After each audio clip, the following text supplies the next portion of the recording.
There's an old joke about the guy from Texas who wants to build a new spread, and he goes to Hampton Court in England, and he looks at the gardens in Hampton Court, and he wants to do that back home, so he finds the gardener and he says, you know, I'm from Texas and I want a garden just like this one here at Hampton Court. How do I get that garden? And the gardener says, well, it's easy. You just plant good English grass and then you mow it regularly for 400 years.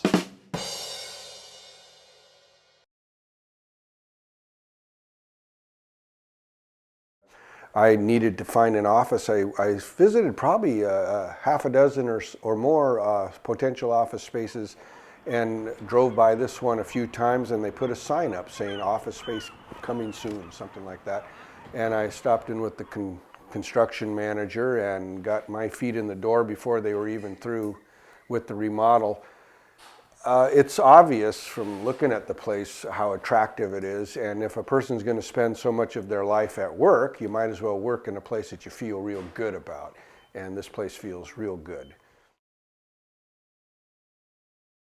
Historic preservation really it's not about architectural taxidermy, you know, it's not about freezing and creating this sort of replica of something that was in the past. It's about having a vital, active, functioning program for the area in today and into the future. But it can look back and draw upon a rich background or a deeper sense of experience for people that are coming there. Bellingham is a wonderful community that combines both the sense of history and culture, and they're intertwined. It's known throughout the region for its extraordinary environment, natural setting, and also for the authenticity of its commercial and historic districts. And those districts are comprised largely of many buildings that have been adaptively reused over time. Those buildings are vital. They contribute to the ambiance and pedestrian scale and give a richness to the texture of our community. Not only that, they're extraordinarily green. Nothing is as sustainable as a restored building. Today we're going to talk about one of those buildings located at 100 Pine Street.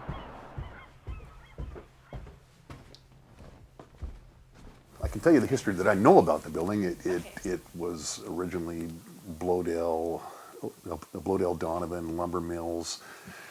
I don't know the exact date it was built. We've always told people in 1911 they ran their timber business here, sawmill out behind the building, until I think about in the mid-40s. The port became an owner of this property, and then we purchased it in '92. The building is situated on piling, and they continued to deteriorate. The building continued to settle, and so that's when we elected to remodel it.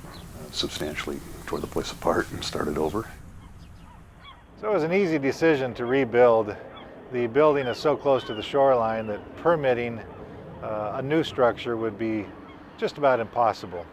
So we essentially obtained a permit to rebuild the foundation and ground floor, which entailed lifting the building up, moving the upper two floors out of the way, demolishing the old, what remained of a foundation, and building a new ground floor on new wood pilings and a new foundation system. The further and further the project got along, the more excited we all became, because it became a nicer and nicer building, just like it originally was. We didn't run any numbers on a brand new building. I suspect that it would have been substantially more. I mean, if you tore everything down, you'd be building the whole building. I mean, all we really did was move the building back and forth, and then built a new first floor.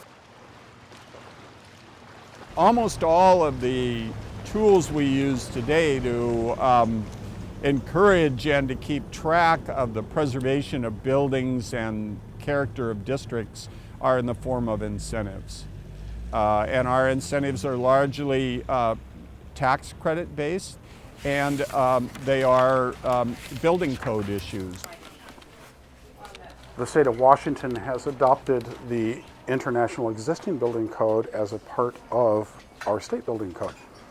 So that allows us on existing buildings to move away from the new construction standards to existing buildings to allow renovation and restoration. In terms of complying with today's codes with a building that's just about 100 years old. It wasn't entirely easy, but the city was flexible with us. There were issues with it being too close to the property line for the existing stairway to work under the International Building Code. However, the existing building code allowed a fire escape to be used rather than a stairway.